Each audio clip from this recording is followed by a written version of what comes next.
Welcome, student. Welcome to the online lectures of Takshashila Institute of Commerce. In the previous lecture, we will discuss about the basic concept of demand and factors affecting demand. અગાઉના video લેક્ચરમાં આપણે business economics સબ્જેક્ટમાં માંગ એટલે શું અને માંગને અસર કરતા પરિબળો વિશેની ચર્ચા કરી હતી. Now today we will discuss about the meaning of supply. એટલે કે પુરવઠાનો અર્થ અને તેને અસર કરતા પરિબળો એટલે કે પુરવઠાના પ્રાથમિક ખ્યાલ વિશેની માહિતી મેળવશું. Basic concept of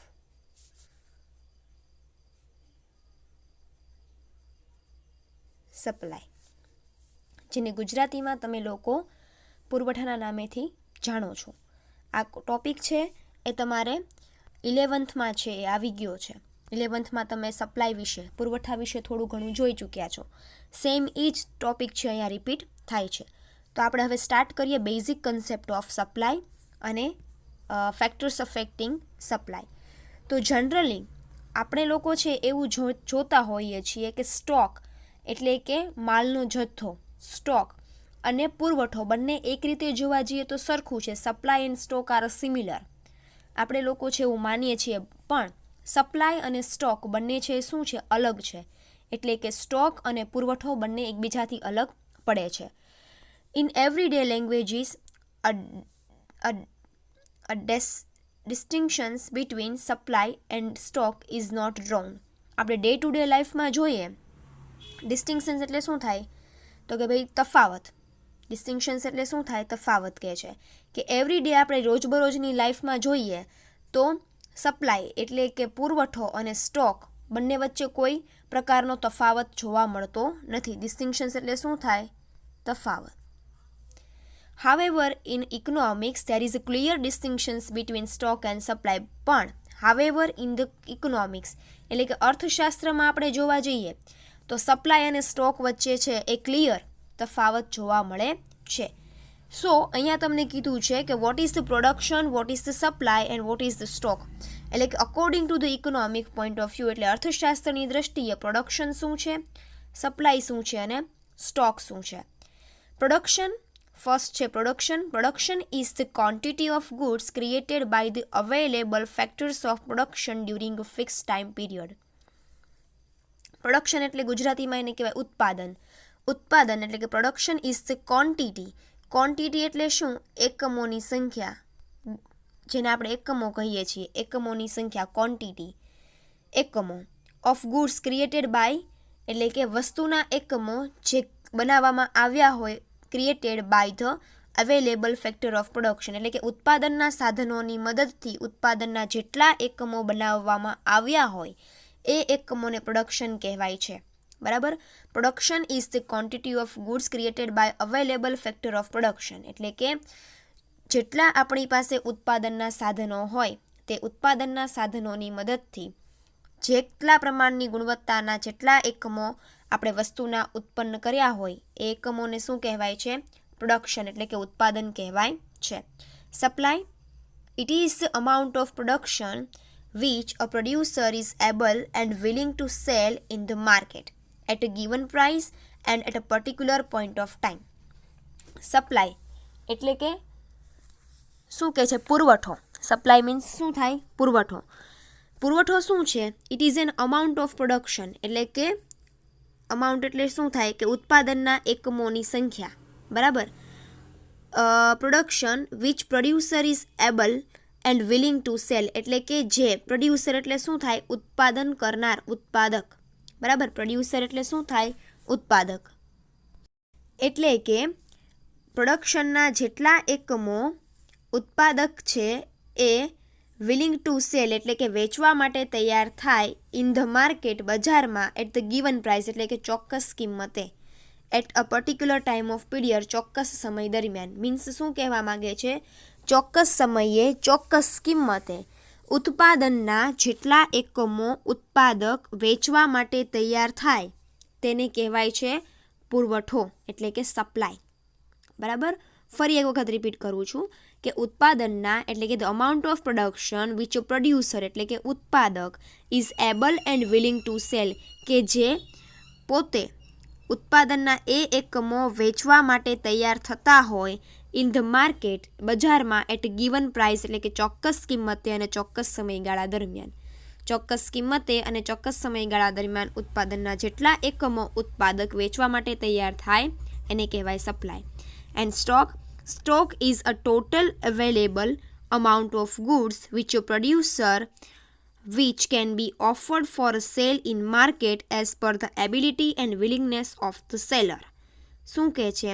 total available amount of good, જેટલા ટોટલ જથ્થામાં ઉત્પાદક પાસે વસ્તુ પડી હોય એ which is offered for sale કે જે એ શું કરે છે ખરીદનારને, બરાબર ને, સેલર એટલે કે વેચનારને એ વસ્તુ વેચવા માટે એ તૈયાર થાય છે. વેચવાના જેટલા એકમો હોય એને સ્ટોક કહેવાય. ઉત્પાદક પાસે જેટલા વેચવાના એકમો છે એ વેચવાના એકમો જ્યારે એ વેચાણ કરનારને વેચનારને આપવા માટે તૈયાર થાય તો એને શું કહેવાય છે? સ્ટોક કહેવાય છે. સો પ્રોડક્શન, સપ્લાય અને સ્ટોક ત્રણેય છે એ શું છે? ઇકોનોમિક પોઈન્ટ ઓફ વ્યૂથી ત્રણેયમાં થોડો ઘણો તફાવત છે જોવા મળે છે.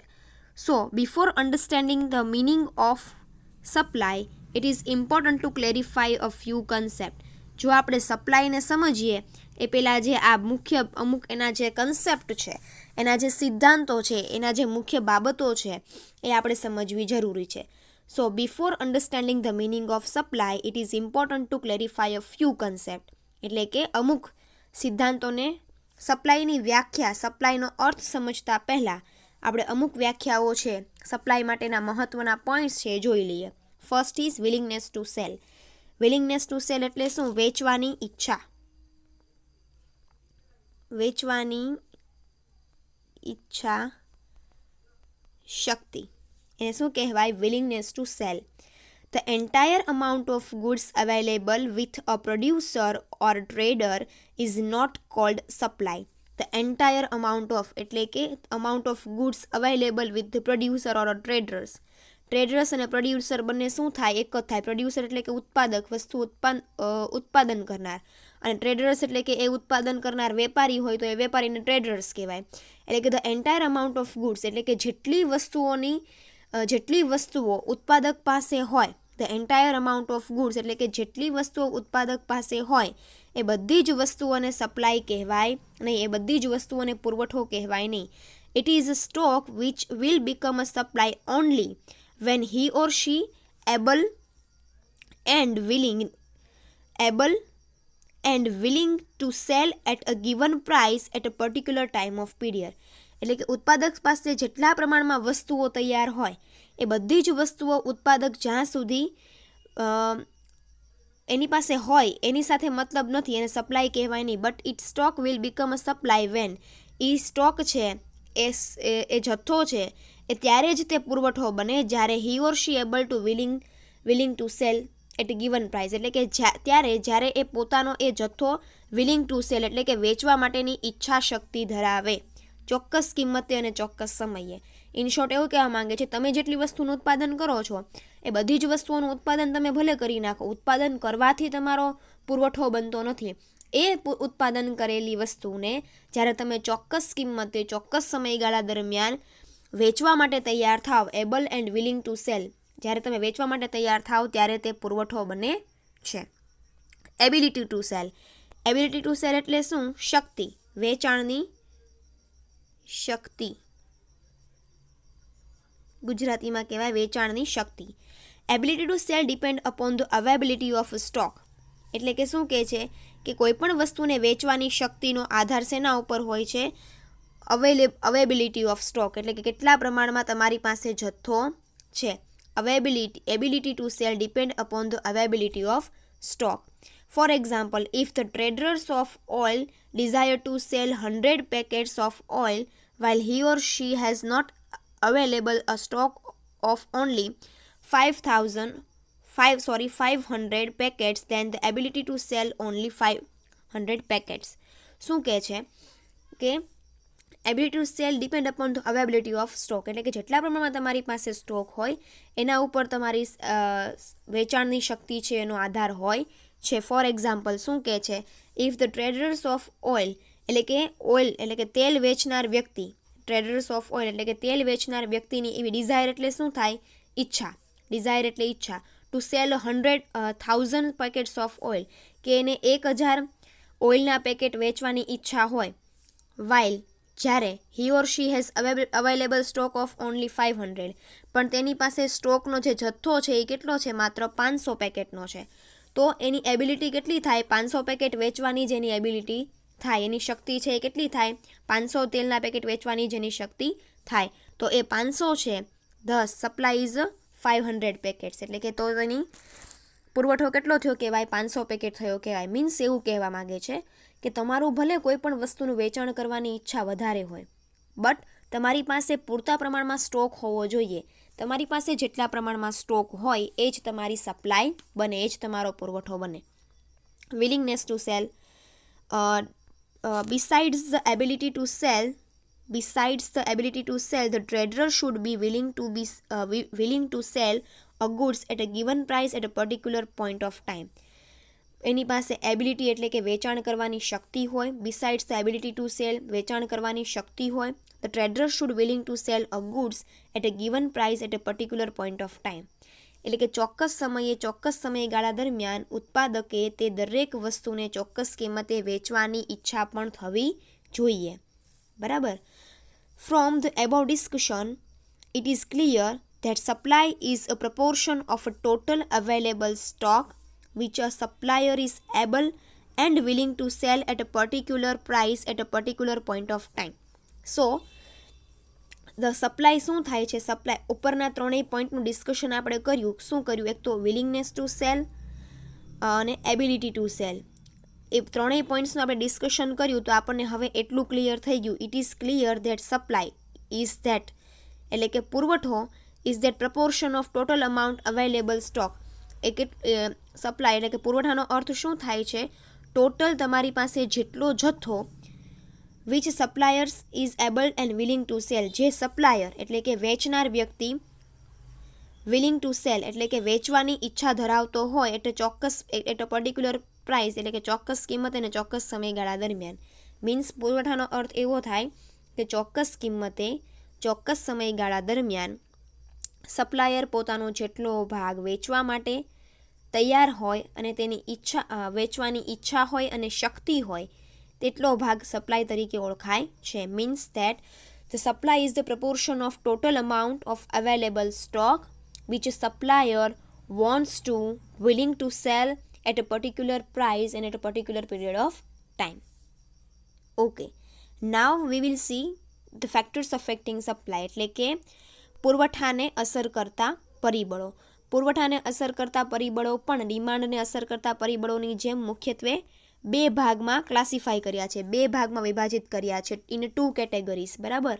Factors affecting supply is grouped under 2 category. First is price of goods એટલે કે વસ્તુની કિંમત, and second is factors other than price એટલે કે વસ્તુની પ્રાઇસ સિવાયના અન્ય પરિબળો. તો ફર્સ્ટ ફેક્ટર પેલું જોઈએ આપણે, પ્રાઇસ ઓફ પ્રોડક્ટ એટલે કે વસ્તુની કિંમત. So price is an important determinants of supply એટલે કે પુરવઠાનું સૌથી અગત્યનું પરિબળ હોય, ડિટર્મિનન્ટ્સ એટલે પરિબળ, પુરવઠાનું સૌથી અગત્યનું પરિબળ હોય તો એ છે પ્રાઇસ એટલે કે કિંમત. A producer sell for a profit and thus he or she supply more than the price of product rises. A producer sell for a profit. Producer એટલે કે શું થાય, ઉત્પાદક. ઉત્પાદક છે એ હંમેશા વસ્તુ કયા હેતુ માટે સેલ કરે, વેચે, પ્રોફિટના હેતુ માટે. અને એટલા માટે he or she supply more when the price of product is raised. raise એટલે શું થાય, વધવું.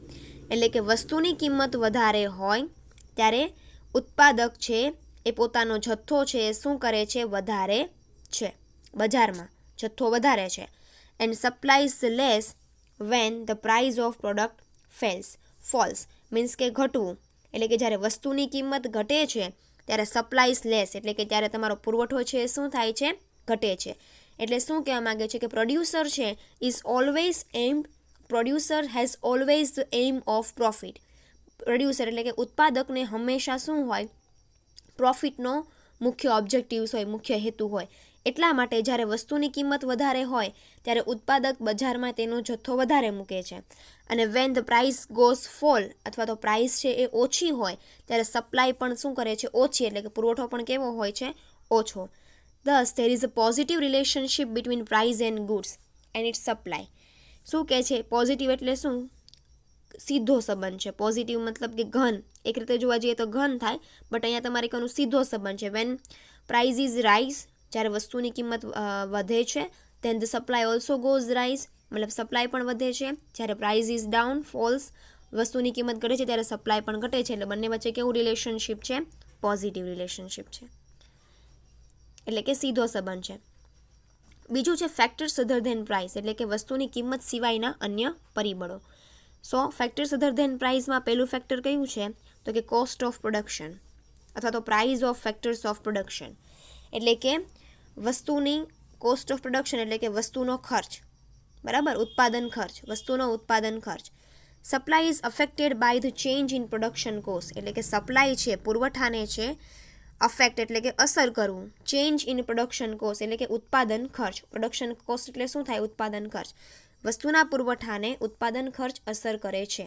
Four example, when rent paid to owner of land, wages paid to labourers decreases the cost of production decreases. When rent paid to the owners of land, તમે કોઈ પણ જગ્યાએ તમારી company શરૂ કરી હોય ત્યાં તમે તે ઓનરને જેનું રેન્ટ આપતા હો, તમે કોઈ પણ નાની અમથી પ્લેસ, દુકાન છે, દુકાન તમે નાની અમથી દુકાનમાં ધંધો કરતા હો અને દુકાન ભાડાની હોય, તમે એને રેન્ટ આપતા હો, બરાબર. Wages paid to labourers, labourers એટલે શું થાય, મજૂરો, એટલે કે તમે મજૂરોને પૈસા ચૂકવતા હો. જો આ બધું ઘટે, આ બધું શું કહેવાય, ઉત્પાદન કોસ્ટ કહેવાય, પ્રોડક્શન કોસ્ટ કહેવાય, ઉત્પાદન ખર્ચ કહેવાય. જો ઉત્પાદન ખર્ચ ઘટે તો કોસ્ટ ઓફ પ્રોડક્શન ઘટે, એટલે કે ઉત્પાદન ખર્ચ ઘટે છે. When cost of production decreases, profit increases if the price remains unchanged. એટલે શું કહે છે કે જો તમારા ધંધામાં પ્રોડક્શન કોસ્ટ ડિક્રીઝ એટલે કે ઘટતી હોય, ઉત્પાદન ખર્ચ ઘટતો હોય તો પ્રોફિટ શું થાય, વધે. અને ઇટ રિમેન્સ અનચેન્જડ, પ્રાઇસ જો તમારી કોઈ વસ્તુની કિંમતમાં કોઈ ફેરફાર ન થાય અને તમારો ઉત્પાદન ખર્ચ ઘટે તો તમારો નફો છે વધે છે. And hence seller willing to sell greater amounts, એટલે કે ત્યારે સેલર એટલે કે ઉત્પાદન કરનાર, વેચનાર વ્યક્તિ છે એ વધારે પડતો વેચવાનો પ્રયાસ કરે છે, વસ્તુ વેચવાનો પ્રયાસ કરે છે. Hence supplies expand when prices of production falls, એટલે કે જ્યારે વસ્તુના ઉત્પાદન ખર્ચ છે એ ઓછો હોય ત્યારે તમારો પુરવઠો છે એ શું થાય છે, વધે છે. While cost of production raises vice versa happens that's supply constant. Means તમને એવું કહેવા માંગે છે, સિમ્પલ અર્થમાં હું કહું તો એવું કહી શકાય કે પ્રોડક્શન કોસ્ટ એટલે કે કોસ્ટ ઓફ પ્રોડક્શન એટલે કે ઉત્પાદન ખર્ચ વધે, બરાબર, તો તમારો છે એ પ્રોફિટ શું થાય છે, ઘટશે, બરાબર. તો તમારો સપ્લાય પણ ત્યારે શું થાય, ઘટે. અને જ્યારે શું કહેવા માગું છું કે જ્યારે તમારો પ્રોડક્શન કોસ્ટ છે એ ઘટતું હોય ત્યારે પ્રોફિટ છે એ વધતું હોય તો તમારો સપ્લાય પણ શું થાય છે, વધે છે. સો એટલે તમને એવું કહે છે, ખાલી તમારે આટલું યાદ રાખવાનું છે, અહીંયા મેં અંડરલાઇન કર્યું છે એ.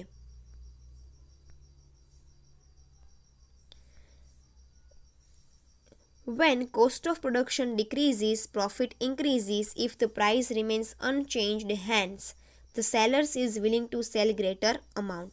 આટલું તમારે યાદ રાખવાનું છે કે જ્યારે સપ્લાયમાં પ્રોડક્શન કોસ્ટ ઘટે છે ત્યારે તમારો પ્રોફિટ છે એ વધે છે. તો પ્રોફિટ વધે ત્યારે હંમેશા તમે શું કરો, સપ્લાય વધારો અને વધારે પ્રોફિટ છે એ મેળવવાની ટ્રાય કરશો. સેકન્ડ ફેક્ટર છે level of technology. When state of technology advances, times and efforts are saved. એટલે શું કહે છે કે સ્ટેટ ઓફ ટેકનોલોજી એડવાન્સીસ એટલે કે ટેકનોલોજીમાં નવીનતા આવે. એડવાન્સ એટલે શું, નવીનીકરણ આવવું, એડવાન્સ થવું, આગળ વધવું. જ્યારે ટેકનોલોજી આગળ વધે છે, ટાઈમ એન્ડ એફર્ટ, સમય અને શક્તિનો શું થાય છે, બચાવ થાય છે. Hence greater amount and better quality of goods are produce with the same or lower cost. શું કહે છે, greater amount of greater amounts and better quality of goods are produced. એટલે કે ટેકનોલોજી છે એ સુધરે છે. ટેકનોલોજી કોઈ પણ ધંધામાં નવી ટેકનોલોજી આવે, તમારો સમય, તમારો ટાઈમ અને એફર્ટ, તમારી શક્તિનો બચાવ થાય છે. અને સાથે સાથે સારી એવી ગુડ ક્વોલિટીની ગ્રેટર અમાઉન્ટ્સ એટલે કે વસ્તુનું ઉત્પાદન પણ વધે છે. ગ્રેટર અમાઉન્ટ ઓફ એટલે કે વધારે પ્રમાણમાં વધારે સંખ્યામાં ઉત્પાદન વધે છે. બેટર ક્વોલિટી ઓફ ગુડ્સ વસ્તુની ક્વોલિટી સુધરે છે. Are produce with the same એટલે કે એ જ વસ્તુ છે એ સારી એવી ક્વોલિટીમાં ઉત્પાદન થાય છે વિથ ધ લોઅર કોસ્ટ એટલે કે ઓછી ખર્ચે. If the market price does not fall then the profit increases. એટલે કે જો તમારા ધંધામાં વસ્તુની કિંમતમાં કોઈ ફેરફાર ન થાય, price does not fall, price કોઈ પ્રકારની ઓછી ન થાય તો પ્રોફિટ વધે છે. And sellers are willing to sell more. તો ત્યારે સેલર્સ શું કરે છે? પોતાની વસ્તુને વધારે વેચવા માટે તૈયાર થાય છે. સપ્લાય એક્સપાન્ડ એટલે કે પુરવઠામાં વધારો થાય છે. Countries that use more advance technology are able to produce more at lower cost. એટલે કે કન્ટ્રીઝ એટલે કે જે દેશમાં ટેકનોલોજીનો એટલે કે એડવાન્સ ટેકનોલોજીનો, આધુનિક ટેકનોલોજીનો વધારે ઉપયોગ થતો હોય ત્યાં હંમેશા ઉત્પાદન ખર્ચ છે શું આવે છે? ઓછો આવે છે. મોર એટલે લોઅર કોસ્ટ એટલે કે સપ્લાય વસ્તુનું ઉત્પાદન છે એ વધુ થાય છે એટલે લોઅર કોસ્ટ એટલે કે ઓછા ખર્ચે. લેવલ ઓફ ટેકનોલોજી એવું કહેવા માગે છે કે જેમ જેમ ટેકનોલોજી છે એડવાન્સ થતી જાય છે, તમારો ટાઈમ અને કોસ્ટ બચે છે. એ જ વસ્તુ તમારી છે પહેલાં કરતાં બેટર ક્વોલિટીમાં તમે ઉત્પાદન કરી શકો છો સેમ કોસ્ટથી. એટલે કે ઓછા ખર્ચે સારી એવી ક્વોલિટીની વસ્તુનું ઉત્પાદન કરી શકો છો. એટલે શું થાય તો કે ભાઈ વસ્તુનું જે પ્રોડક્શન કોસ્ટ છે, વસ્તુની કોસ્ટ છે એ ઘટે છે એટલે પ્રોફિટ શું થાય છે? વધે છે. અને સેલર્સ છે એ વધારે પોતાની વસ્તુ છે એને વેચવા માટે વિલિંગ ટુ સેલ મોર એટલે કે વધુ વસ્તુ વેચવા માટે આકર્ષિત થાય છે અને તેના કારણે સપ્લાય છે એ વધે છે.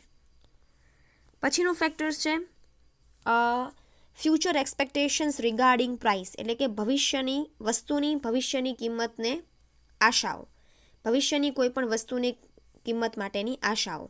ફ્યુચર એક્સપેક્ટેશન્સ એટલે શું થાય? આશા મતલબ કે આગાહી, મતલબ એવું એક્સપેક્ટેશન મીન્સ એક પ્રકારે આશા જ થાય.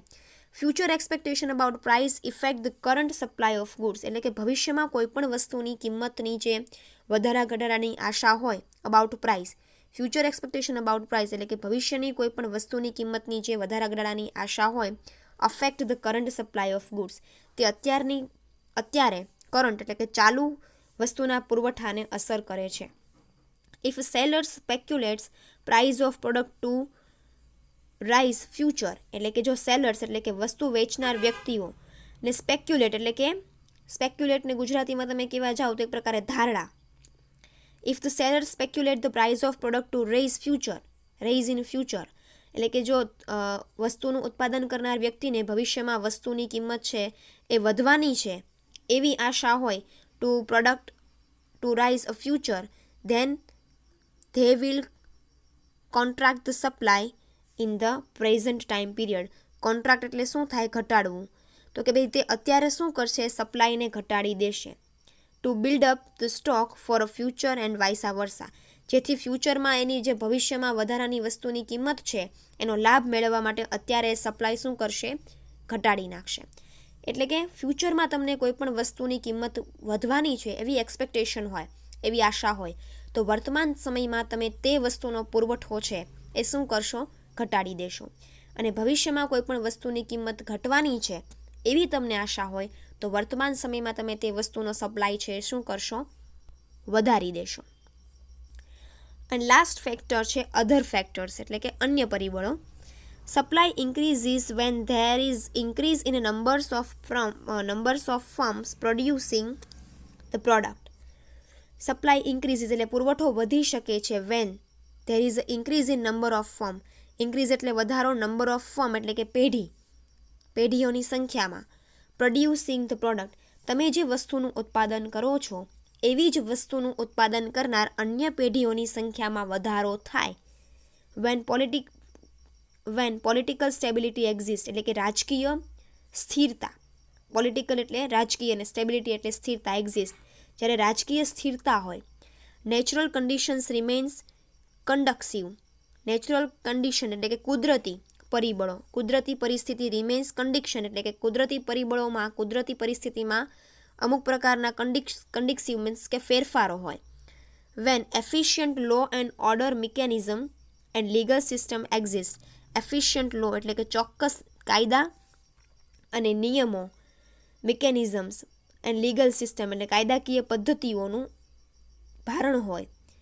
Van industrial relations are maintain well between owners and worker of production. Industrial relation એટલે શું થાય? ઔદ્યોગિક વ્યવહારો. મેન્ટેન વેલ એટલે કે મેન્ટેન થવું, સ્થિર થવું, between owners and worker. Owner એટલે માલિક અને વર્કર્સ એટલે કામદારો, મજૂરો. Production and marketing activities etcetera. And supply decreases when the above factors act against supply. આ બધા ફેક્ટર્સ છે એ અન્ય પરિબળો છે જે તમારી સપ્લાયને અસર કરે છે. કયા કયા પરિબળો? ફરી એક વખત જોઈએ કે તમારી જ જેવી વસ્તુનું ઉત્પાદન કરનાર એકમોની સંખ્યા વધતી હોય. When there is increase in number of firm producing the product. તમારી જ જેવી વસ્તુનું ઉત્પાદન કરતા એકમોની સંખ્યા વધતી હોય. પોલિટિકલ સ્ટેબિલિટી, રાજકીય સ્થિરતા હોય. નેચરલ કન્ડિશન્સ છે એ પણ સારી એવી હોય, કુદરતી પરિસ્થિતિઓમાં પણ બહુ ફેરફાર ન થતા હોય. Efficient law and order and mechanism and legal system exist એટલે કે તમે જે વિસ્તારમાં તમારો ધંધો કરતા હો, તમારો વેપાર કરતા હો, તો એફિશિયન્ટ લો એટલે કે ચોક્કસ રીતે ત્યાં કાયદાનું પાલન થતું હોય, લોઝ અને ઓર્ડર્સનું પાલન થતું હોય, લીગલ સિસ્ટમ સારી હોય, કાયદાકીય નીતિઓ સારી હોય. When industrial relations are maintain well between owners and workers of production એટલે કે માલિકો અને કામદારો વચ્ચેના જે રિલેશનશિપ છે, ઇન્ડસ્ટ્રીયલ રિલેશનશિપ, એ સારા એવા મેન્ટેન થતા હોય, માર્કેટિંગ એક્ટિવિટી સારી એવી થતી હોય, તો આ બધા ફેક્ટર્સ છે એ તમારી સપ્લાયને અફેક્ટ કરે છે. સો today we will discuss about the demand, meaning of demand and factors affecting demand. સો અહીંયા basic concept of demand and supply બંને પૂરું થાય છે. તેની સાથે તમારું ઇકોનોમિક્સમાં યુનિટ નંબર 1 પણ કમ્પ્લીટ થાય છે. મીન્સ કે તમારું ઇકોનોમિક્સમાં જે યુનિટ નંબર 1 છે એ ઓવરઓલ તમારું 11thનું જે થોડું ઘણું છે એ અહીંયા રિપીટ થાય છે, સેમ એ જ છે. એટલે આપણે છે એ અત્યારે યુનિટ નંબર 1 છે સપ્લાયનું જે આ કન્સેપ્ટ પૂરો કર્યો, ફેક્ટર્સ અફેક્ટિંગ સપ્લાય, એટલે અહીંયા તમારું યુનિટ નંબર 1 છે કમ્પ્લીટ થાય છે. નેક્સ્ટ લેક્ચરમાં we will start from the unit number 2. Thank you.